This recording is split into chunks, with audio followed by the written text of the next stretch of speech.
नमस्कार। आज के इस विश्लेषण में हम एक ऐसे विषय पर बात करने वाले हैं जो थोड़ा सा रहस्यमय है पर सच में बेहद दिलचस्प है। हम डार्क साइकोलॉजी और माइंड कंट्रोल के उन तरीकों को समझेंगे जिन्हें अक्सर लोग अपनी रोजमर्रा की जिंदगी में इस्तेमाल करते हैं। हमारा मकसद यहाँ किसी चीज को सही या गलत ठहराना नहीं है, बल्कि सोर्स मटेरियल के आधार पर सिर्फ इन मनोवैज्ञानिक बारीकियों को डिकोड करना है। तो चलिए बिना किसी देरी के शुरू करते हैं। सोर्स मटेरियल की शुरुआत एक बहुत ही सीधी और सोचने पर मजबूर करने वाली चेतावनी से होती है। यह दुनिया सिर्फ अच्छाई और प्यार से भरी नहीं है, मतलब बिल्कुल सटीक बात है ना? अक्सर हमारी आम बातचीत में या रिश्तों में कुछ ऐसे छिपे हुए इरादे हो सकते हैं जिन्हें हम आसानी से नहीं पकड़ पाते, जिनका असल मकसद बस दूसरों को कंट्रोल करना होता है। आज की चर्चा इसी छिपे हुए सच को उजागर करने पर केंद्रित है। आज के हमारे इस सफ़र का आउटलाइन कुछ ऐसा रहेगा। पहले हम डार्क साइकोलॉजी का एक बेसिक परिचय लेंगे, फिर रोज़मर्रा की कुछ सूक्ष्म सामाजिक ट्रिक्स और भावनाओं के असर को देखेंगे। उसके बाद बात करेंगे कुछ खतरनाक माइंड कंट्रोल तकनीकों की, और आखिर में इस विषय को और गहराई से समझने के लिए 3 किताबों पर भी नज़र डालेंगे। तो चलिए अपने पहले हिस्से की तरफ बढ़ते हैं, डार्क साइकोलॉजी का परिचय। देखते हैं कि कैसे हमारी छोटी छोटी बातें बिना हमें पता चले एक बड़े मनोवैज्ञानिक खेल का हिस्सा बन सकती हैं। असल में डार्क साइकोलॉजी कोई जादू टोना नहीं है। सोर्स के अनुसार ये सिर्फ हमारे शब्दों, बॉडी लैंग्वेज और अत्यंत सूक्ष्म इशारों का एक जाल है जो प्रभाव और नियंत्रण के छिपे हुए तंत्र की तरह काम करता है। सोर्स ने ऐसी कुल 20 मनोवैज्ञानिक ट्रिक्स बताई हैं। हमने उन्हें इस विश्लेषण में कुछ कैटेगरीज में बांट दिया है ताकि आसानी से समझा जा सके कि आखिर ये मैनिपुलेशन काम कैसे करता है। अब आते हैं अपने दूसरे हिस्से पर, सूक्ष्म सामाजिक मनोवैज्ञानिक ट्रिक्स, यानी वो छोटी छोटी बातें जो हम रोज देखते हैं पर उन पर ध्यान नहीं देते। अब इन ट्रिक्स को देखिए। ये कमाल का उदाहरण है कि हमारी बायोलॉजी और हमारा व्यवहार आपस में कैसे जुड़े हुए हैं। सोर्स ने ऐसी 4 मजेदार ट्रिक्स शेयर की हैं। पहला, अगर आपको लग रहा है कि कोई छुपकर आपको देख रहा है तो बस एक उबासी ले लीजिए। अगर वो सच में देख रहा होगा तो उसको भी उबासी आ जाएगी, संक्रामक उबासी। दूसरा, जब किसी से पहली बार मिले तो ध्यान रखें कि आपके हाथ गर्म हों। गर्म हाथ कॉन्फिडेंस और सम्मान का पॉजिटिव मैसेज देते हैं, जबकि ठंडे हाथ कमजोरी का। तीसरा, ग्रुप में हंसते वक्त लोग स्वाभाविक रूप से उसकी तरफ देखते हैं जिसके साथ वो सबसे ज्यादा सहज महसूस करते हैं। ये ग्रुप डायनामिक समझने का एक बेहतरीन तरीका है। और चौथा है सूक्ष्म मिररिंग, सामने वाले की बॉडी लैंग्वेज की हल्की सी नकल करना। इससे सबकॉन्शियसली उनका आप पर तुरंत एक गहरा भरोसा कायम हो जाता है। इसी तरह एक और मजेदार कॉन्सेप्ट है जिसे सीरियल पोजीशन इफेक्ट कहा जाता है। सोर्स का दावा है कि हमारा दिमाग ना किसी भी घटना की शुरुआत और अंत को सबसे ज्यादा याद रखता है, चाहे वो कोई इंटरव्यू हो या कोई डेट। बीच का हिस्सा बस अक्सर धुंधला सा रह जाता है। तो अगर किसी के दिमाग में अपनी गहरी छाप छोड़नी है तो आपकी बातचीत की शुरुआत और उसका अंत सबसे ज्यादा धमाकेदार और यादगार होना चाहिए।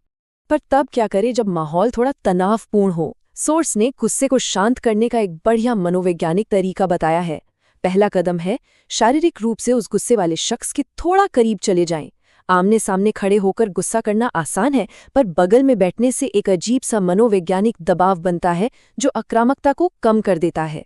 और दूसरा कदम है स्नैकमैन इफेक्ट। टेंशन के बीच आराम से कुछ खाना शुरू कर दें।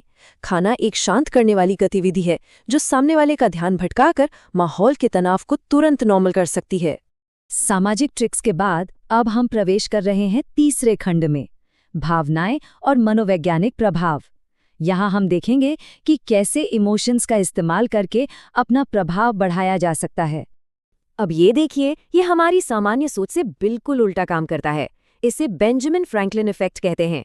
नॉर्मली हम सोचते हैं कि किसी की मदद करके हम उसे अपना बना लेंगे, राइट? पर सोर्स बताता है कि अगर आप किसी ऐसे इंसान से कोई छोटी सी मदद मांगे जो शायद आपको नापसंद करता हो, जैसे सिर्फ एक पेन मांग लेना, तो उसका दिमाग इस विरोधाभास को सुलझाने के लिए आपकी छवि को अपने आप पॉजिटिव बनाने लगता है ना दिलचस्प? प्रभाव बढ़ाने का एक और शांत लेकिन अचूक तरीका है बुजुर्गों की सलाह का हवाला देना। लोग स्वाभाविक रूप से अपने से बड़ों और बुजुर्गों की बुद्धिमत्ता की इज्जत करते हैं। तो किसी बहस या बातचीत के बीच में अगर कोई कहे, मेरे दादाजी हमेशा कहते थे, तो बस बिना किसी शोर शराबे के उस बात का वजन और विश्वसनीयता तुरंत बढ़ जाती है। भावनाओं को जोड़ने का एक और रास्ता हमारी बायोलॉजी से होकर गुजरता है। सोर्स स्पष्ट करता है कि जब आप किसी के साथ रोलर कोस्टर राइड जैसी हाई एड्रेनलिन वाली गतिविधि करते हैं या कोई हॉरर फिल्म देखते हैं तो दिमाग चकमा खा जाता है। शरीर में रिलीज हुए एड्रेनलिन हार्मोन की उस एक्साइटमेंट को हमारा दिमाग उस इंसान के साथ जोड़ देता है जो उस वक्त हमारे साथ होता है। इससे एक बहुत ही मजबूत और यादगार भावनात्मक जुड़ाव पैदा होता है। तो अब तक हमने जो भी बातें की वो तो सामाजिक और व्यक्तिगत स्तर पर प्रभाव डालने तक सीमित थीं, पर अब हमें ये बहुत ही महत्वपूर्ण सवाल पूछना होगा, मैनिपुलेशन आखिर खतरनाक कब हो जाता है? वो कौन सी लकीर है जिसे पार करने के बाद ये प्रभाव एक जहरीले नियंत्रण में बदल जाता है? इसी सवाल के साथ हम आते हैं इस विश्लेषण के सबसे गंभीर और चौथे हिस्से पर, खतरनाक माइंड कंट्रोल तकनीकें। सोर्स चेतावनी देता है कि ये रणनीतियां सच में विनाशकारी हैं। सोर्स ने जिसे सबसे खतरनाक हथियार कहा है वो है गैसलाइटिंग। ये एक ऐसी विनाशकारी रणनीति है जहां मैनिपुलेटर लगातार झूठ और चालाकी का सहारा लेकर सामने वाले व्यक्ति को उसकी अपनी ही याददाश्त, समझ और यहां तक कि उसकी मानसिक स्थिति पर शक करने के लिए मजबूर कर देता है। ये सीधा विचारों पर हमला है, एक ऐसी स्थिति जहां इंसान सेल्फ डाउट की गहरी खाई में गिरता चला जाता है और मैनिपुलेटर पर पूरी तरह निर्भर हो जाता है। इसके बाद एक और जटिल तरीका आता है जिसे लव बॉम्बिंग कहते हैं। यह भावनाओं को नियंत्रित करने का एक सटीक उदाहरण है। शुरुआत में नियंत्रण करने वाला व्यक्ति सामने वाले को इतने प्यार, तारीफों और ध्यान से नहला देता है कि वो उस अटेंशन का आदी हो जाता है, पर फिर अचानक से वो सब वापस ले लिया जाता है। प्यार और उपेक्षा का यह लगातार चलने वाला चक्र इंसान को इमोशनली इतना थका देता है कि वो उस मैनिपुलेटर पर पूरी तरह से निर्भर हो जाता है। इस नियंत्रण को बनाए रखने के लिए सोर्स कुछ और भावनात्मक हथियारों का वर्णन करता है, जैसे कि किसी तीसरे इंसान को बीच में लाकर ईर्ष्या या जलन पैदा करना, या फिर अपनी चुप्पी यानी साइलेंस को एक हथियार की तरह इस्तेमाल करना, ताकि सामने वाला बिल्कुल भ्रम और उलझन में पड़ जाए। मैनिपुलेटर अक्सर दूसरों पर झूठा अपराधबोध और जजमेंट भी थोपते हैं, और इनका सबसे सूक्ष्म तरीका है अपने खुद के जहरीले व्यवहार को इस तरह पेश करना जैसे वो सिर्फ सामने वाले की परवाह कर रहे हों, जिसे रीफ्रेमिंग कहा जाता है। ये चारों तरीके व्यवस्थित रूप से एक इंसान के आत्मसम्मान को नष्ट कर देते हैं। और हाँ, जब इन भावनाओं से काम नहीं बनता ना, तो कुछ और आक्रामक तरीके अपनाए जाते हैं। इसमें खोने का डर पैदा करना शामिल है, जिसे फियर मॉन्गरिंग कहते हैं। कई बार मैनिपुलेटर अचानक से खुद को असहाय दिखाकर विक्टिम कार्ड खेलने लगता है, ताकि दूसरों की सहानुभूति हासिल की जा सके। और जब उन्हें लगता है कि वे नियंत्रण खो रहे हैं, तो अपनी बात मनवाने के लिए वो सीधे धमकियों का सहारा भी लेते हैं, ताकि पीड़ित डर के मारे उनकी बात मान ले। चलिए देखते हैं कि ये सब मिलकर आखिर कैसे काम करते हैं। सोर्स इस पूरी प्रोसेस को भावनाओं का कॉकटेल कहता है, जो कि नियंत्रण का चरम स्तर है। ये 3 स्टेप्स का एक लकवा मार जाने वाला चक्र है। सबसे पहले इंसान को प्यार से भर देना, फिर अचानक उसके अंदर एक गहरा डर पैदा करना, और आखिर में उस पर भारी अपराध बोध थोप देना। ये एक ऐसा जाल है जिसमें इंसान एक बार फंस जाए तो उसे समझ ही नहीं आता कि वो कब पूरी तरह से नियंत्रण में आ चुका है। इन भारी और जटिल अवधारणाओं को समझने के बाद अब हम बढ़ते हैं अपने आखिरी हिस्से की तरफ, जहां सोर्स ने इस विषय पर अधिक जागरूकता प्राप्त करने के लिए कुछ संसाधनों की सिफारिश की है।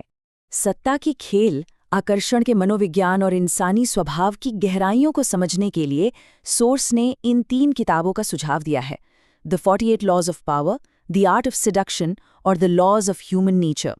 सोर्स का मानना है कि इन किताबों को पढ़कर कोई भी इंसान मानव व्यवहार की उन परतों को समझ सकता है और इन मनोवैज्ञानिक ट्रिक्स के प्रति अपनी जागरूकता बढ़ा सकता है।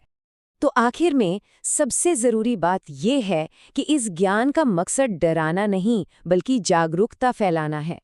आज हमने देखा कि कैसे साधारण हाव-भाव से लेकर जटिल भावनात्मक चक्रों तक मानवीय इंटरैक्शन कई छिपे हुए स्तरों पर काम करते हैं। पर जाते जाते एक विचार छोड़कर जाना चाहूंगा। क्या हम सच में कभी मानव मस्तिष्क के इन छिपे हुए तंत्रों से पूरी तरह सुरक्षित हो सकते हैं? इस नई जागरूकता का जिम्मेदारी से उपयोग करें, अपने आसपास के व्यवहारों का अवलोकन करें और अपना दिमाग हमेशा खुला रखें। इस विश्लेषणात्मक सफर में हमारे साथ जुड़े रहने के लिए बहुत बहुत धन्यवाद।